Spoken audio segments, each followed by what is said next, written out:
Listen carefully.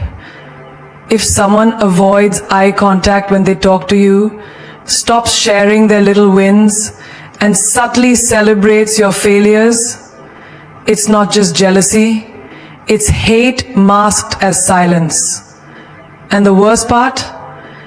We often call it mood swings or bad days. No, darling, that's pure emotional warfare. We often think hate comes with shouting, insults, or chaos.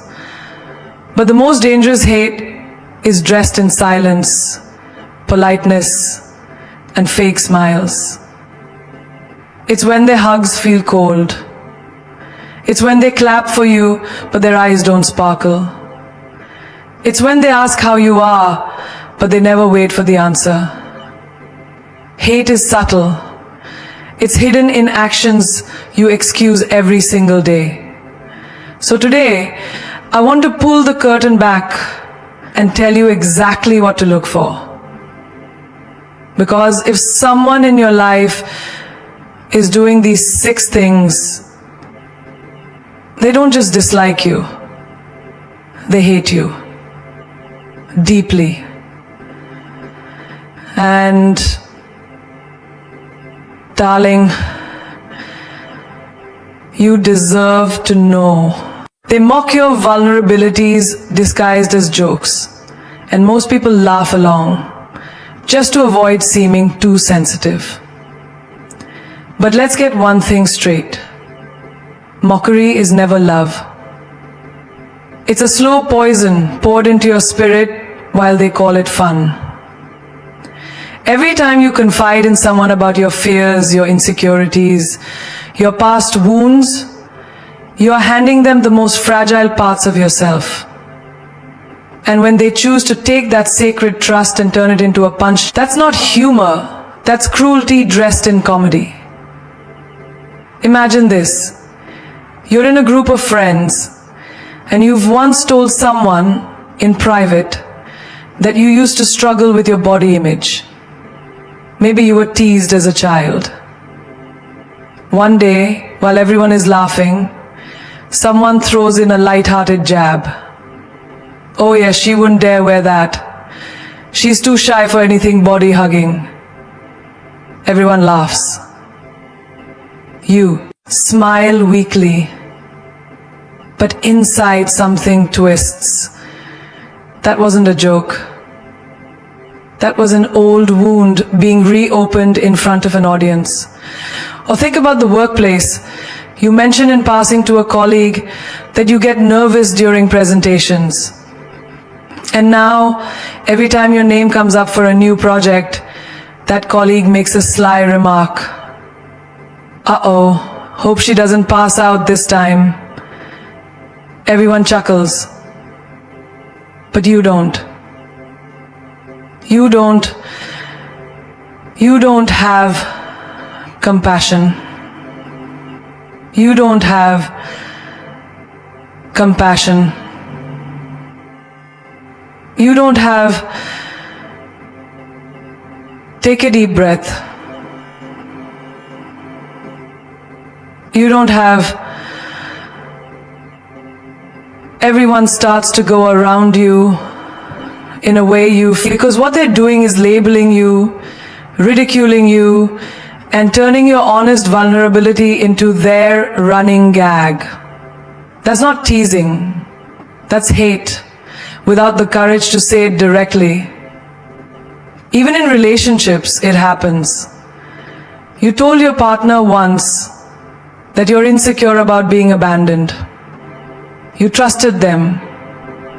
And now whenever you bring up something serious, they say, oh, here we go again.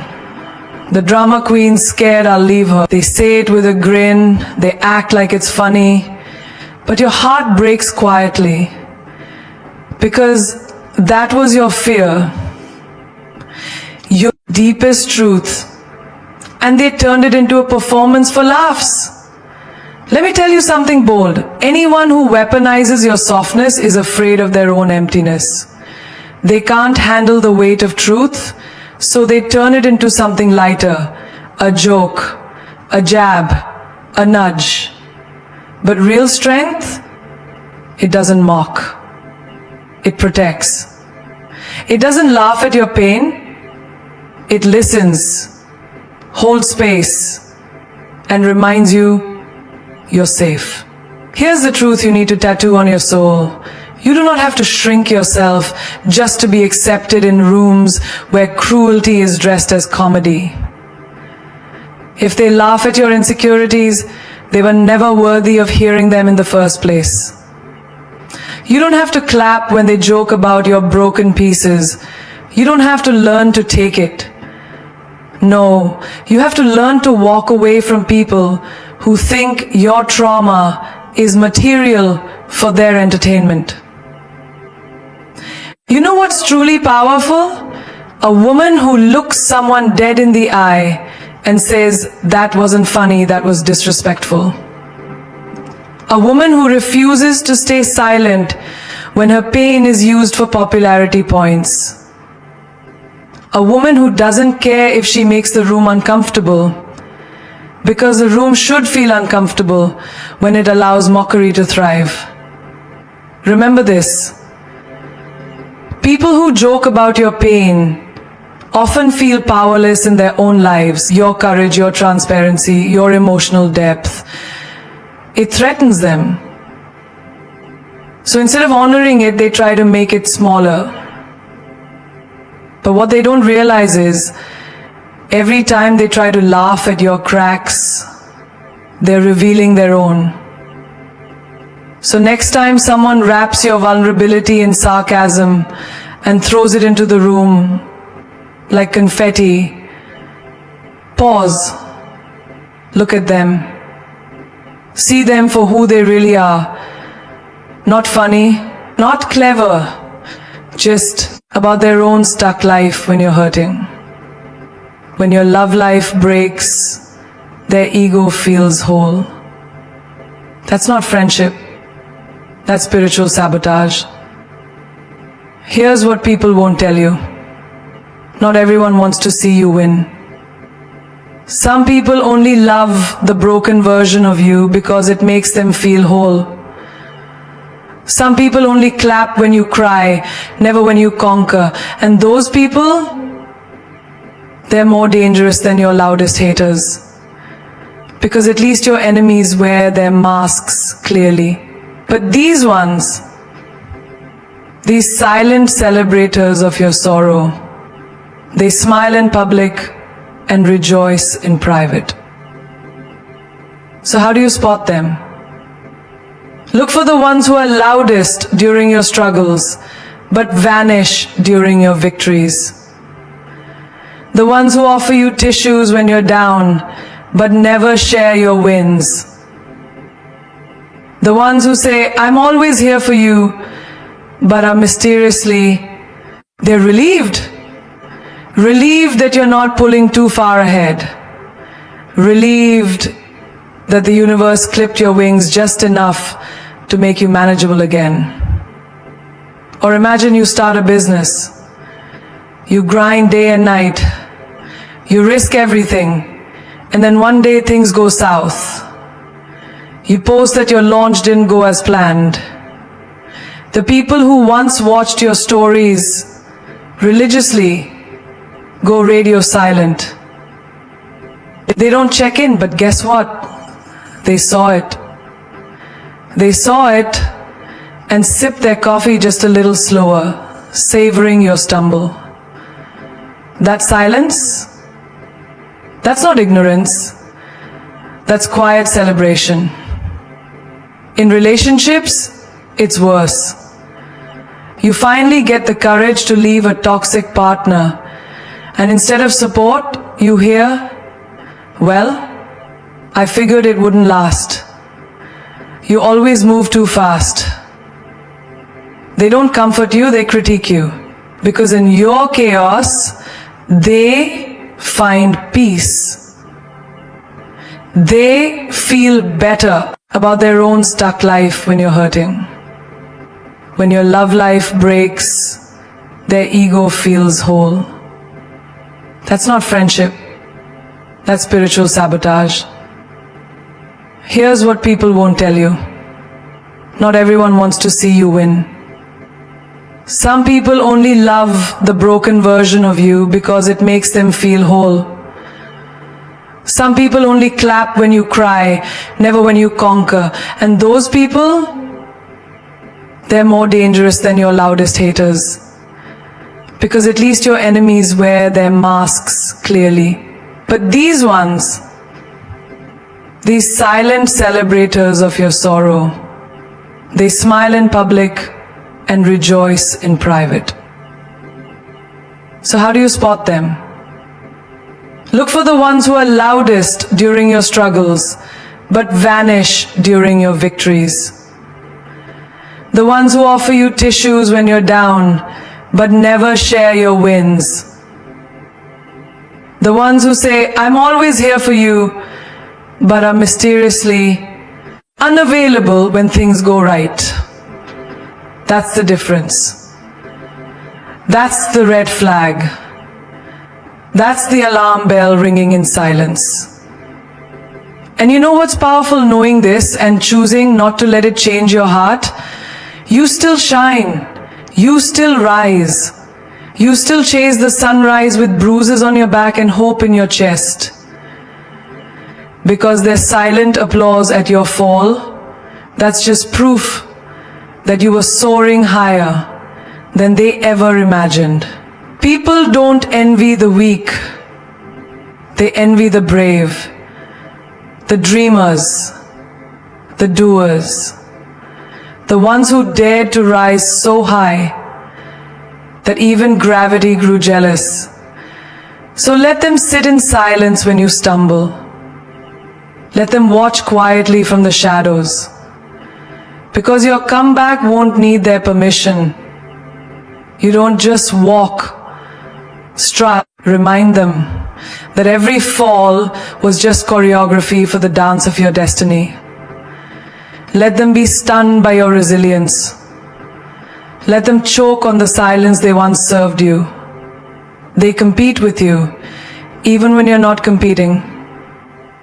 You're just living, just breathing, just doing your thing with grace and intention. And somehow, that becomes a challenge to someone who's secretly keeping score. You're not playing a game, but they've built a scoreboard in their head. Every win you celebrate, they see as a loss they've taken. Every compliment you receive, they hear as one they didn't.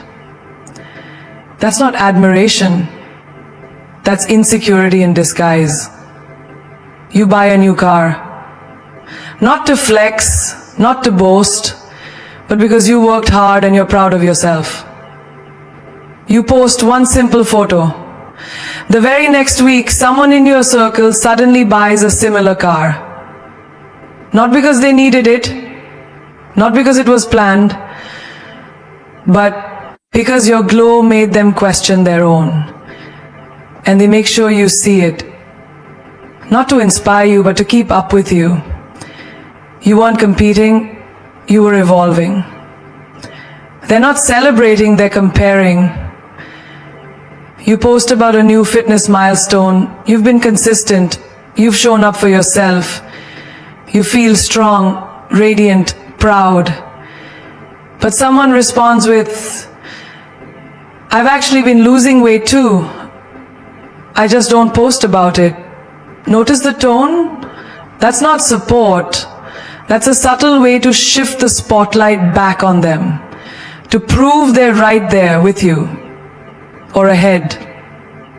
They couldn't let you have that moment, not even for a second.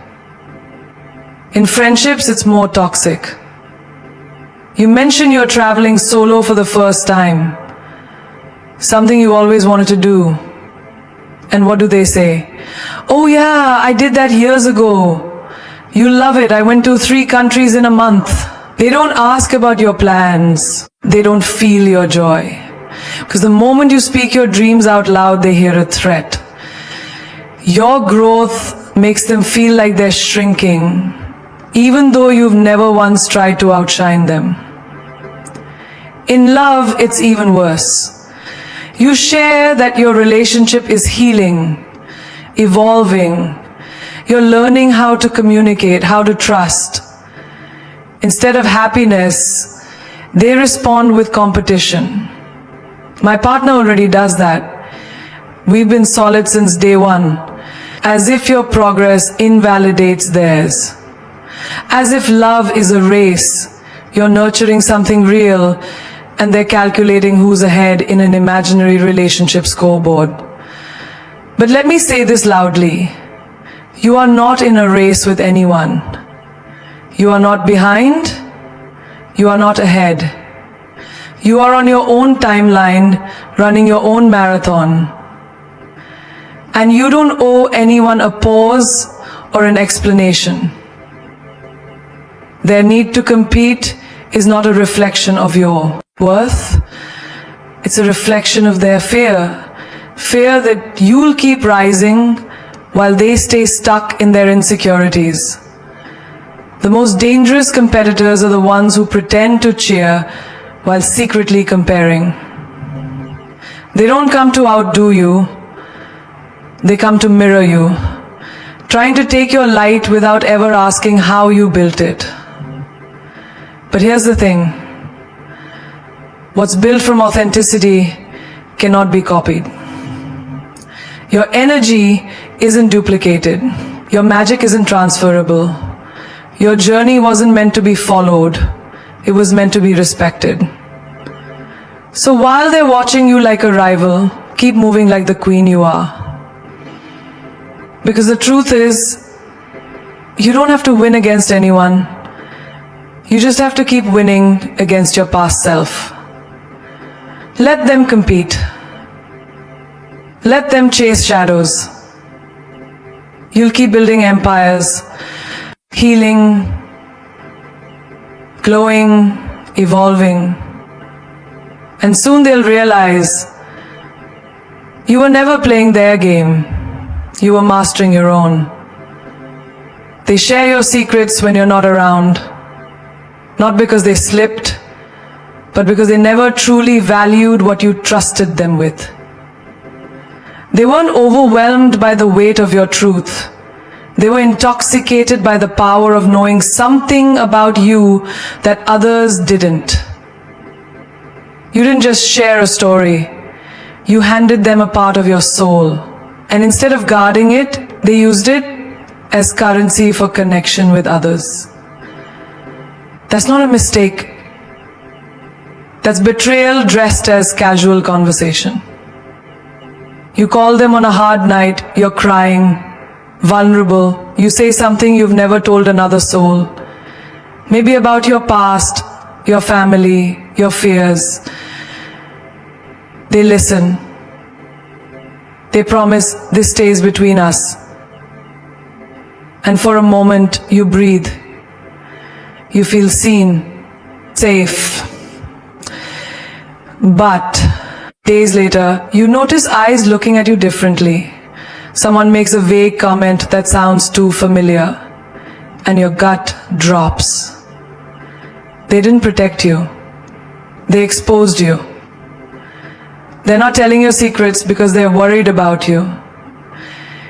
They're telling them because it makes them feel important. It gives them power in a room where they normally feel small. They become the one who knows. And people like that, people addicted to being needed, will always choose attention over loyalty. They don't share your pain to heal it, they share it to hold the spotlight.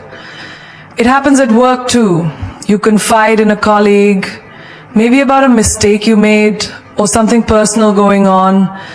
You trust them because they nod like they understand. But then in a meeting, your words are twisted into a warning. Not for your protection, but for their promotion. They didn't hold your truth. They weaponized it. And all while smiling, ruin you. Let them watch you bloom from the very soil they tried to bury you in. They imitate you to mock, not to admire. And at first it feels subtle, like a joke you can't quite laugh at, a mimicry that seems harmless.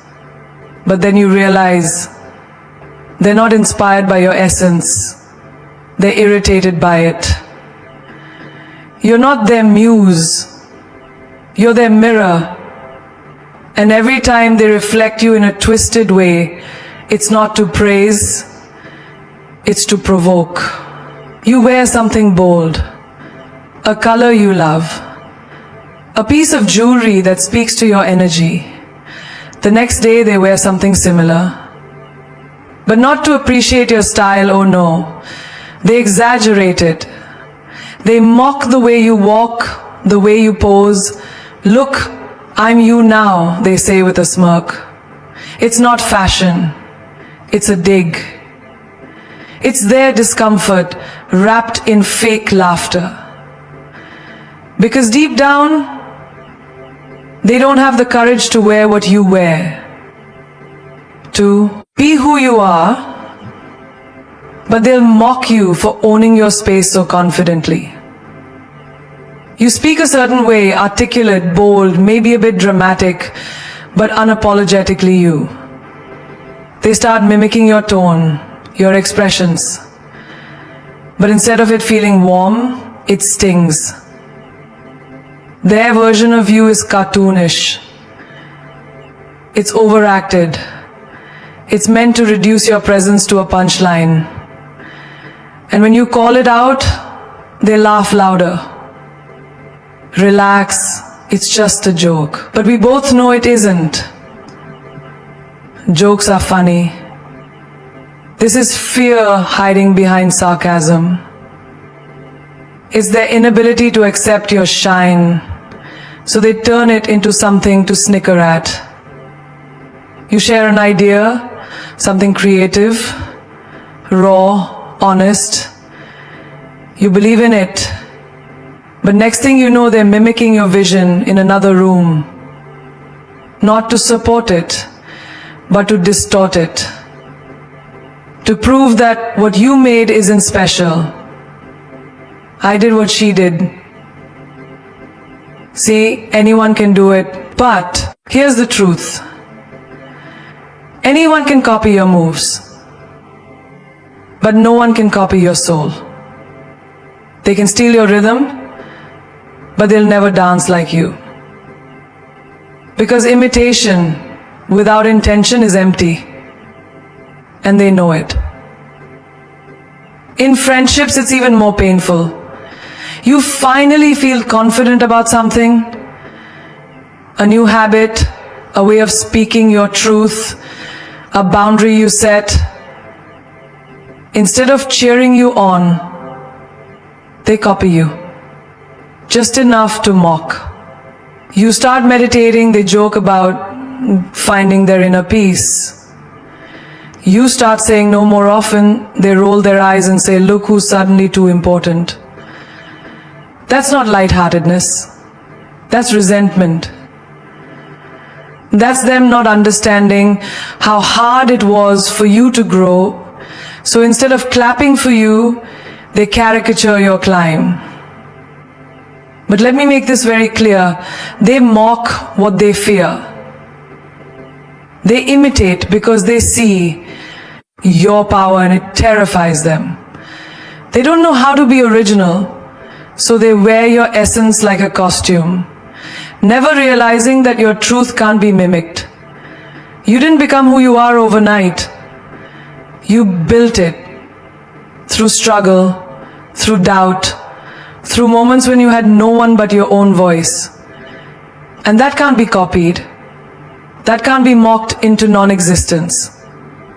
So next time someone laughs while imitating you, let them try. Because while they're busy performing you, you're busy becoming you. Let them copy the outside, they'll never access the fire that forged your inside. And remember this, no one imitates the average, they only imitate what they secretly wish they could be brave enough to become.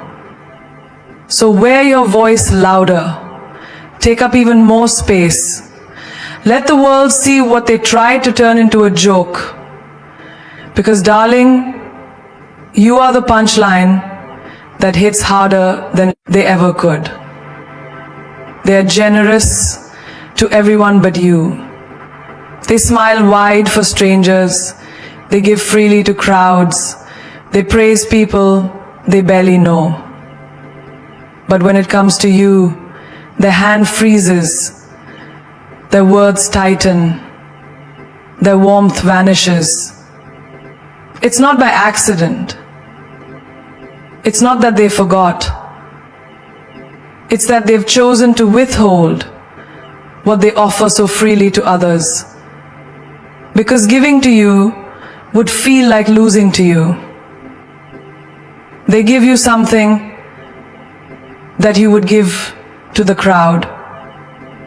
They give you something that you would give to the crowd. Because giving to you would feel like losing to you. It's a conscious choice because it's in your best interest to give giving that you would like to. They don't mind being kind. They just don't want you to benefit from it.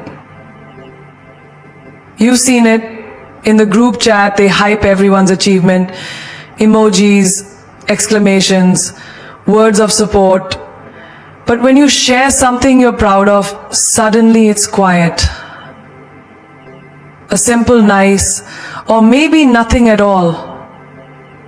And yet you know, if someone else had done what you did, they would have thrown a celebration. That silence isn't forgetfulness, it's intentional.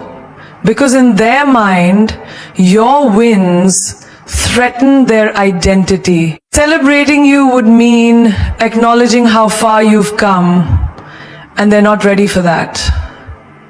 You're out with friends, one of them needs a ride, they volunteer, someone's short on money, they pay without hesitation. But when you ask for help, suddenly there's a story, a delay, a reason. It's subtle but real. You feel it in the pit of your stomach. That sting of being treated like an outsider in a room you thought you belonged to. They're generous with time, energy, and affection, just not with you. Because withholding kindness from you is how they try to feel superior. Even in relationships, this shows. They surprise others with flowers, take friends out to dinner, post about how much people mean to them. But with you, everything feels earned, conditional, cold. You give your all, you show up, you love hard, but they never return it with the same intensity. And when you finally speak up, they call you dramatic or ungrateful. I do so much for others and it's never enough. But they miss the point. They're doing everything for others, just not for you. And here's what hits hardest.